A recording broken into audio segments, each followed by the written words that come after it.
पांडवों की जन्म कथा Mahabharata. Epic tales official channel को सब्सक्राइब करें। पांडव हस्तिनापुर के राजा पांडु और उनकी दो पत्नियों कुंती व माद्री के 5 शक्तिशाली और कुशल पुत्र थे। महाभारत में युधिष्ठिर, भीम, अर्जुन, नकुल और सहदेव ये 5 पांडव सबसे अधिक सराहना के पात्र रहे हैं। इनके जन्म की कहानी न सिर्फ दिलचस्प है बल्कि हैरान कर देने वाली भी है। एक बार राजा पांडु अपनी पत्नियों के साथ शिकार करने के लिए जंगल में गए। राजा पांडु को वहां एक हिरण का जोड़ा दिखाई दिया जो एक दूसरे से बेहद प्यार करता था। जब राजा की नजर उस जोड़े पर पड़ी तो उन्होंने तीर निकालकर नर हिरण को निशाना बनाया और तीर छोड़ दिया। तीर सीधा हिरण की छाती में जाकर लगा। वह हिरण कोई और नहीं बल्कि हिरण के वेश में आर्षी किदंबा थे।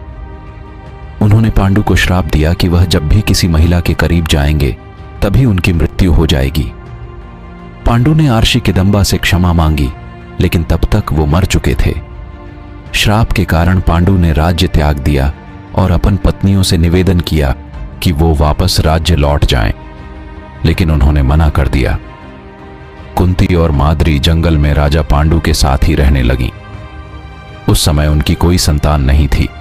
तब कुंती ने अपने पति को बताया कि उन्हें आर्षी दुर्वासा से वरदान मिला था कि वह किसी भी भगवान को बुलाकर उनसे एक शिशु को प्राप्त कर सकती है।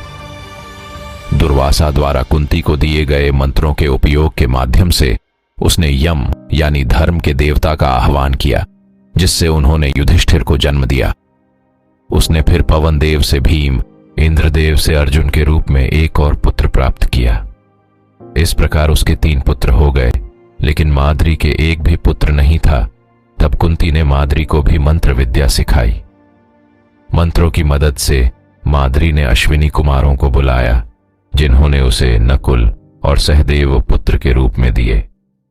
इस प्रकार 5 पांडवों का जन्म हुआ।